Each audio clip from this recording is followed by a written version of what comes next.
ጤና ይስጥልኝ አድማጮቻችን፣ ተመልካቾቻችን እንደምን አላችሁ? እንደምን ሰነበታችሁ? ግርማ ካሳ ነኝ።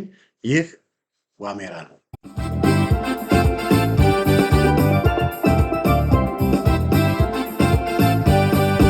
በተለይ ሰሞኑን የአፋብኃ የአማራ ፋኖ ብሔራዊ ኃይል የተቀናጀ እንቅስቃሴ የነበረበት ቦታ አንዱ በሸዋ በሰሜን ሸዋ በመንዝና በግሼ አካባቢ ነው። አንዱ በጣም የተቀናጀ እንቅስቃሴ የነበረበት አካባቢ አድማጮቻችን፣ ተመልካቾቻችን እና ስለዚህ እንቅስቃሴ አንዳንድ መረጃዎችን ያገኟቸውን መረጃዎች አጋራችኋለሁ። ይህንንም አጋራችሁ በብዛት እኔ ወታደራዊ ድሎችን በተለያዩ ታክቲካል የሆኑ የተለያዩ ወታደራዊ ድሎች አሉ። እነሱን ለመናገር ብዬ አይደለም። ነገር ግን ያሉ ውጤት እያመጡ ያሉ በተለይ የሚያስደስቱ የሚያበረታቱ ኦፕሬሽኖች አሉ እና እነዛን ኦፕሬሽኖች እንድናቅ እነዛን ኦፕሬሽኖች እንድናቃቸው በሚል ነው አድማጮቻችን፣ ተመልካቾቻችን ይህንን ነገር እየተናገርኩ ያለሁት። በመንዝ ምንድን ነው እየሆነ ያለው? በመንዝና ግሽ ምንድን ነው ያለው? መንዝና ግሽ እንግዲህ እንደምታውቁት መንዝ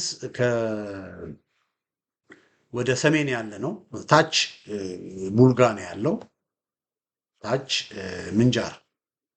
ምንጃር አለ። ሁላችሁም እንደምታውቁት ወደ ምንጃር ማለት ያው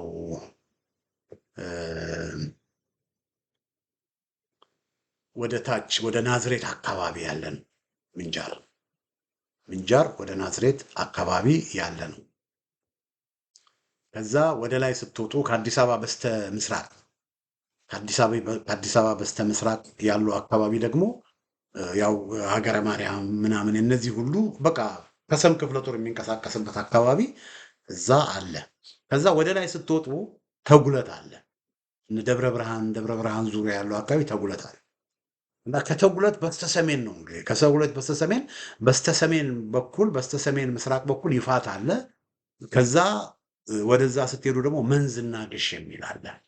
ከዛ ወደዚህ ስትሄዱ ወደ ምዕራብ ስትሄዱ መራቤት ያለ እና ይሄ መንዝና ግሽ አካባቢ ነው። ምንድን ነው መንዝና ግሽ አካባቢ የሆነው? እስቲ ላጋራችሁ። ይሄ እንግዲህ ካርታ ነው የማሳያችሁ፣ የኢትዮጵያ ካርታ። እንግዲህ የሰሜን ሸዋ ዞን የሚባለው አካባቢ ይሄ ነው። በቀይ ያከበብኩት የሰሜን ሸዋ ዞን የሚባለው አካባቢ ነው እና ይሄ አካባቢ እንደምታውቁት ከሸዋ ክፍለ ሀገር የተወሰነው ነው። ይሄ የሸዋ ክፍለ ሀገር በጣም ሰፊ ነው። የኦሮሞ ክልል ሰሜን ሸዋ አለ፣ ምስራቅ ሸዋ ምናምን ብዙ አሉ። ይሄ በአማራ ክልል ውስጥ የተካተተው ሰሜን ሸዋ የሚባለው ቦታ ነው። በአማራ ክልል ውስጥ የተካተተው ሰሜን ሸዋ የሚባለው ቦታ ነው እና በዚህ በሰሜን ሸዋ አድማጮቻችን፣ ተመልካቾቻችን በተለይ በግሼ አንድ የተፈጠረ ነገር አለ። እሱ ምንድን ነው? የአማራ ፋኖች እዛ አካባቢ ከማጀቴና ከኤፍራታ ግድም አካባቢ ከደቡብ ፋኖች ይመጣሉ። እዚህ ጋር እንደምታዩት ነው። ይሄ እንግዲህ ወደ ሰሜን ያለው የግሼ አካባቢ ግሼ ሮቤል አካባቢ ያለ ነው። ተመልከቱት። እዚህ ጋር ወደ እንግዲህ በደንብ ዙም እያረኩት እያሰፋሁት ነው የመጣሁት እና እቺ ቀይ ያለችው መሀል ሜዳ ናት። የመሀል ሜዳ ከተማ ናት፣ የመንዝና ግሽ ዋና ከተማ እና ከመሀል ሜዳ በስተሰሜን ነው እንግዲህ ከመሀል ሜዳ በስተሰሜን እንግዲህ ወደ ሰርክል ነገር ከርቭ ነገር ያደርጋል። ይሄ አካባቢ ነው እንግዲህ በዚህ ባለፉት አንድ ሳምንት ከፍተኛ ኦፕሬሽንና ዘመቻዎች የተደረገበት አካባቢ እና ይህ አካባቢ በጣም ቁልፍ አካባቢ ነው። በተለይ በስተምስራቅ እነ ከሚሴ አሉ፣ በስተሰሜን ወሎ አለ፣ በስተምዕራብም ደግሞ ወሎ አለ እና ከሱ በታች እንግዲህ ልክ ከከሚሴ በስተምዕራብ በኩል አንጾቂያ ገምዛ የሚባል ወረዳ አለ። ከአንጾቂያ ገምዛ ወደ ጎን ደግሞ መንዝና ግሽ አለ እና እዚህ አካባቢ ነው እንግዲህ ቁልፍ አካባቢ የወሎ ፋኖችንና የሸዋ ፋኖችን የሚያገናኝ ቁልፍ አካባቢ ነው። የወሎ ፋኖች ወደ ሸዋ የሚገቡት የሚንቀሳቀሱት አንዱ መስመር በዚህ መስመር ነው። አንዱ መስመር። እዚህ ጋር የምታዩት ከተማ አለች፣ ከሚሴ ናት። እቺ ያከበብኳት እንግዲህ ከሚሴ ናት እና ከላይ ያከበብኩት ደግሞ ኮምቦልቻ ነው። ተመልክቶት አቀራረባቸው። ስለዚህ አገዛዙ ከሚሴ ሜዳ አካባቢ ስለሆነ ከኮምቦልቻ ነው እንግዲህ ኃይልም ምንም ወደ ከሚሴ የሚልክ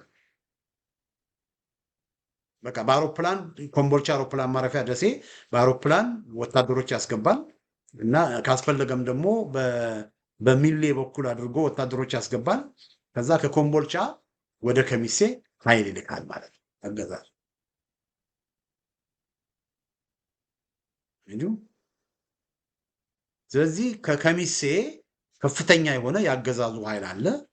ኮምቦልቻም ከፍተኛ የሆነ ያገዛዙ ኃይል አለ። ከሚሴና ኮምቦልቻ ያገዛዙ ምንድን ናቸው ማለት ነው? ሄድኳርተሮች ናቸው ማለት ነው። በቃ ከከሚሴና ከኮምቦልቻ ነው አገዛዙ ፕሮቪዥንም ሎጂስቲክም ለሰራዊቱ የሚያሰማር። አንድ ወታደር ደግሞ ያለ ሎጂስቲክ ያለ ፕሮቪዥን ያለ ትጥቅ ያለ ስንቅ ያለ ተጨማሪ ኃይል ገብቶ መሄድ አይችልም። ስለዚህ እዚህ አካባቢ በስፋት አገዛዙ ጦርነት የሚያደርገው ለምንድን ነው? ኃይል በተደጋጋሚ በከሚሴ በኩል በኮምቦልቻ በኩል ስለሚያስገባ አገዛዙ በደብረ ብርሃን በኩል ኃይል አያስገባም። ባይገርማችሁ ለምን? በደብረ ብርሃን በኩል መስመር የለም፣ የደፈጣ ጥቃት ይደረግበታል። ቤት በኩል ነው ኃይል የሚያስገባው። ተመልከቱት፣ የቀይ መስመር ከታች በአዋሽ በኩል አድርጎ በሚሌ አድርጎ በኮምቦልቻ አድርጎ ወደ ከሚሴ ይመጣል። በዚህ መልኩ ነው ኃይል የሚያስታጥቀው። ስንቅና ትጥቅ የሚያመጣው በዚህ በኩል በመንገድ ማለት ነው፣ በኮንቮይ በዚህ በኩል ነው ወታደር እየጫነ ስንቅ እየጫነ በዚህ በኩል ነው የሚመጣው። ለምን? እነዚህ አካባቢዎች ላይ ፋኖቹ በስፋት እንቅስቃሴ እያደረጉ ስላልሆነ ለአገዛዙ ሴፍ ኤሪያዎች ናቸው እነዚህ አካባቢ። ስለዚህ ያለምንም ችግር በዚህ በኩል መንገድ ያስገባል። በዛ ከአዲስ አበባ ደብረ ብርሃን፣ ሸኖ፣ ደብረ ብርሃን፣ ሸዋሮቢት አድርጎ ማስገባት አይችልም። በዛ መልኩ ሁሉ ነገር ምን ሆኖበታል? አገዛዙ ተዘግቶበታል። አያችሁ? ስለዚህ ሁሉን ነገር በዛ ነው። ከዛ ልክ ከሚሴ ጎን መኮይ አለች። መኮይም ወታደራዊ ካምፕ አለው። መኮይ ማለት የአንጾኪያ ገምዛ ዋና ከተማ ማለት ነው። አንጾኪያ ገምዛ ወረዳ መኮይ አለች እና ከመኮይ እዛ አካባቢ በቃ እንደ ልቡ ይንቀሳቀሳል። ለምን? መኮይ ያለውን አካባቢ ፋኖቹ በሚያጠቁበት ጊዜ እንዳልኳችሁ ነው። ከከሚሴ ይመጣና መልሶ መኮይን ይይዛል። ተጨማሪ ኃይል ከከሚሴ ይልካል። በዚህ መልኩ በቃ በዚህ መስመር አገዛዙ እንደ ልብ ነው መንቀሳቀስ የሚችለው። ተመልከቱ፣ ልብ በሉልኝ። ከሸዋ ከደብረ ብርሃን መልኩ መንቀሳቀስ አይችልም። ስለዚህ ጥምጥም በወሎ በኩል ነው እየዞረ ያለው። ስለዚህ እዚህ አካባቢ ያለውን የአገዛዙን አከርካሪ ለመስበር የወሎ ፋኖችና የሸዋ ፋኖች መቀናጀት በጣም አስፈላጊ ነበር እና ያ ነው የሆነው ወገኖች። እችን ሰሞን የሆነው ያ ነው። የሸዋ ፋኖች አንድ ድርጅት ስለተመሰረተ አፋብሃ የሚባል አንድ ድርጅት ስለተመሰረተ ተመልከቱ። አፋብሃ በሸዋ ቀጠና በተቀናጀ መልኩ ስራውን ጀምሯል። አሁን የወሎ ፋኖ የሸዋ ፋኖ ብሎ ነገር የለም። የአፋብሃ ፋኖች ናቸው ያሉት። የአፋብሃ ፋኖች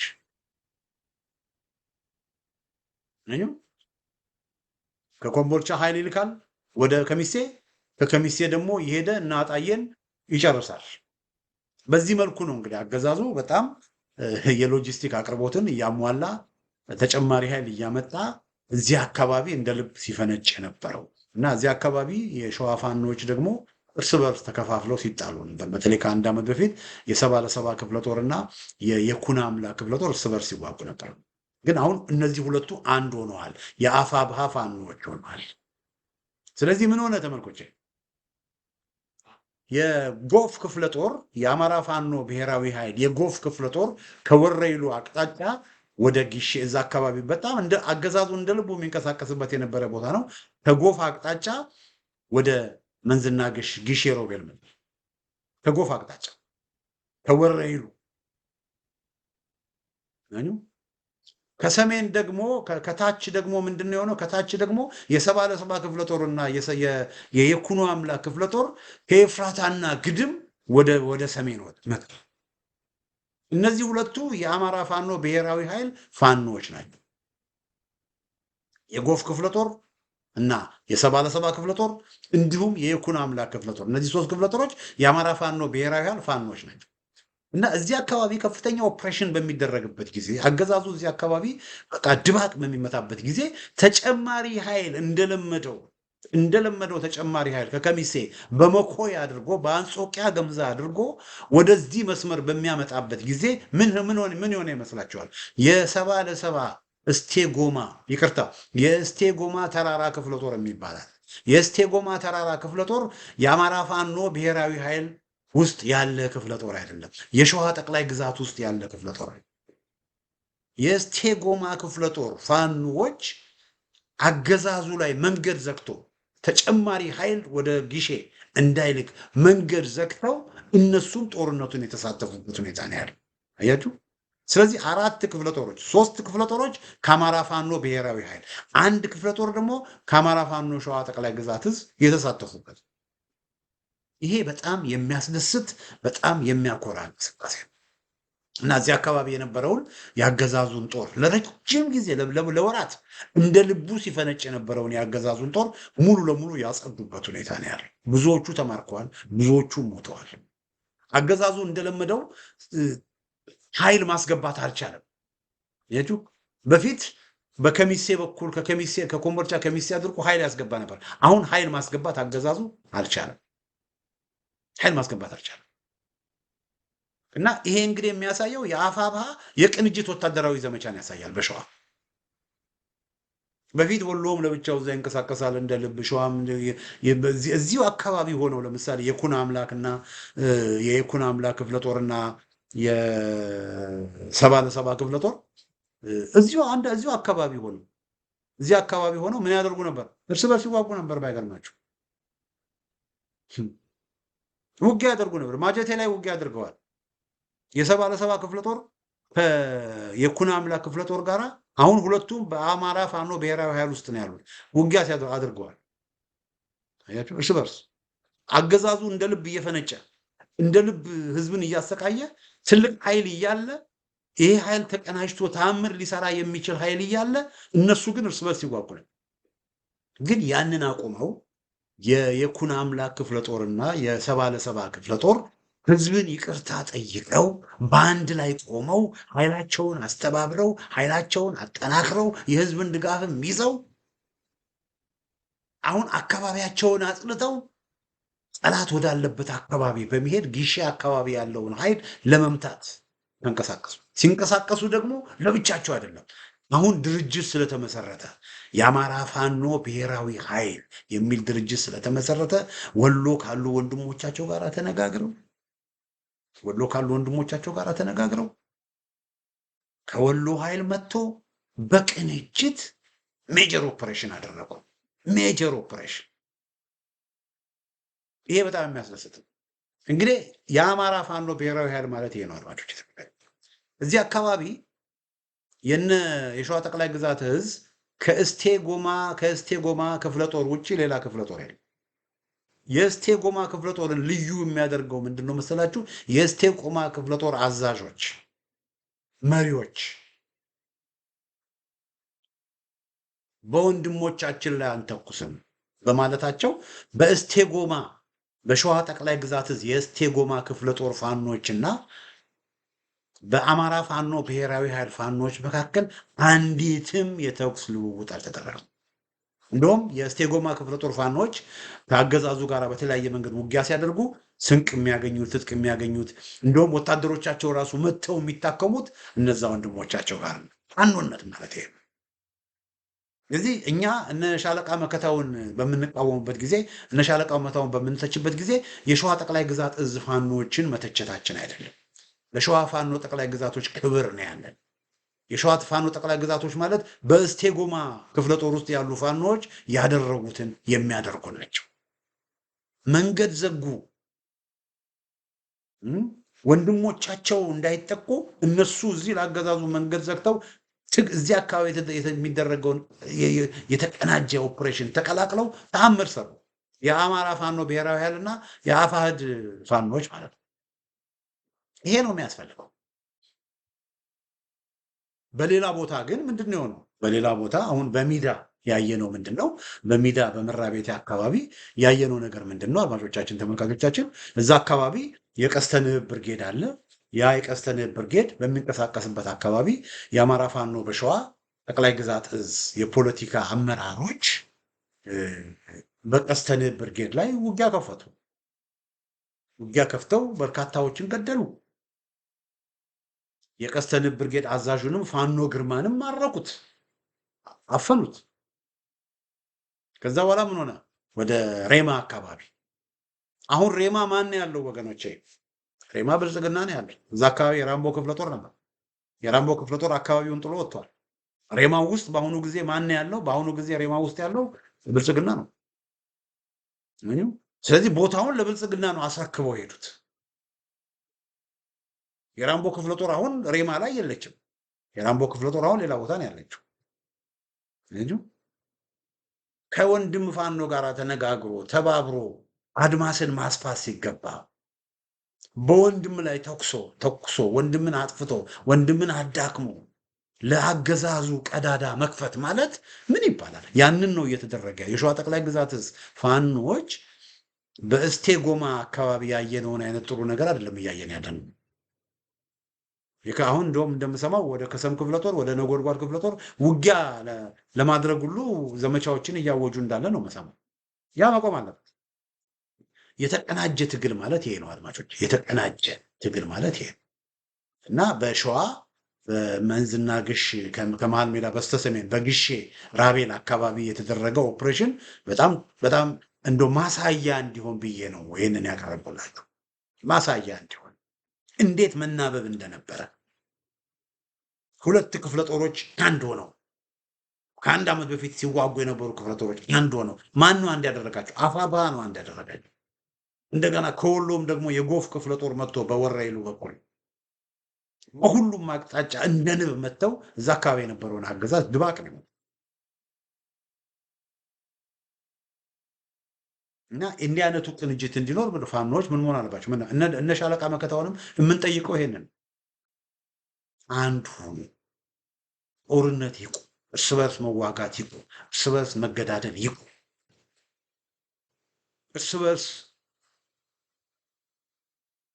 መናቆር ይቁም። በቃ እስቴ ጎማ ያየነውን አይነት ነው ማየት የምንፈልገው። በይፋት በመራቤቴ በተጉለት ማየት የምንፈልገው ይሄንን ነው። አንድ ሆኖ ቢወጡ አገዛዙን ሙሉ ለሙሉ ከሸዋ መተራረድ ይቻላል። የሸዋ ፋኖች አንድ ቢሆኑ እንደገና ደግሞ የወሎም የጎጃም ተባብሮ አንድ ቢሆኑ እውነቴን ነው የምላቸው አገዛዙ ያከትማል። ምንድን ነው ችግሩ? እኔ እነ ሻለቃ መከታው ነጋሽ ምንተስኖት በእኔ ላይ በጣም ቅሬታ እያሰሙ እንደሆነ ከብዙ ሰዎች ሰምቻለሁ። ወቀሳ ደርሶኛል። ግርማ ካሳ በህዝብ እንድንጠላ እያደረገን ነው። ግርማ ካሳ እንዲህ እያደረገን ነው። ምን አደረግ ነው? ምን ሰራ ነው እያሉ በጣም ብዙ ወቀሳ እያቀረቡ ነው። እኔም ይሄ ልበል፣ እኔ ይቅርታ ጠይቃቸዋለሁ። እነሱ በሌሎች ፋኖች ላይ የሚያደርጉትን ውጊያ ካቆሙ፣ በወንድሞቻቸው ላይ እየፈጸሙ ያሉትን ወታደራዊ ጥቃቶች ካቆሙ፣ ሻለቃ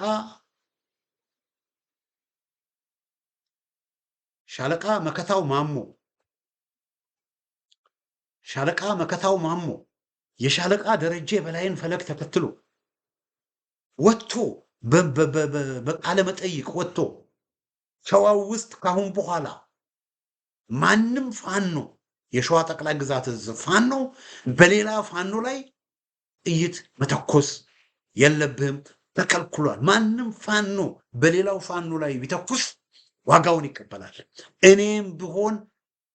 እኔም እንኳ ባዛችሁ እንዳትቀበሉ ብሎ ማነው መከታው የፋኖ ደረጀን ፈለግ ተከትሎ መግለጫ ከሰጠ ትዕዛዝ ከሰጠ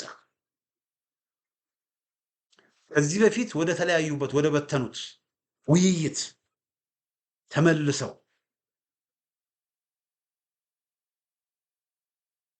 ያሉ ችግሮቻቸውን በውይይት ለመፍታት ፈቃደኛ ሆነው ከመጡ ሸዋን አንድ ለማድረግ ከተዘጋጁ የአማራ ፋኖ ብሔራዊ ኃይል ድንኳኑ ሰፊ ነው። ድንኳኑ ሰፊ ነው። በጣም የአማራ ፋኖ ብሔራዊ ኃይል ድንኳን ምንድን ነው? ሰፊ ነው። አሁን የቡድን አመራር ነው ያለው። ዘመነ ካሴ መሪ አይደለም፣ ብቸኛ መሪ አይደለም ዘመነ ካሴ። አሁን አፋሕድ ውስጥ እስክንድር ነጋ ብቸኛ መሪ እንደሆነው ዘመነ ካሴ ብቸኛ መሪ አይደለም። በአፋሕድ ውስጥ ሀብቴ ብቸኛ መሪ አይደለም። ምሬ ወዳጆ ብቸኛ መሪ አይደለም።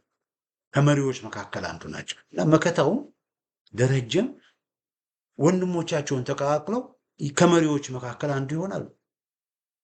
በቃ እንደ ወንድማማች ተከባብረው ተዋደው እየተወቃቀሱ ይቅር እየተባባሉ ይቀጥላሉ። እነዛ ነው። አፋብሃ የዘመነ ካሴ ድርጅት አይደለም። አፋሕድ የእስክንድር ነጋ ድርጅት ነው። የሸዋ ጠቅላይ ግዛት የግለሰብ ድርጅት አይደለንም ይላሉ። ነፋኖ አይደለም። የሸዋ ጠቅላይ ግዛት አሁን በእስክንድር ነጋ ነው የሚመራው። የእስክንድር ነጋ ድርጅቶች ናቸው።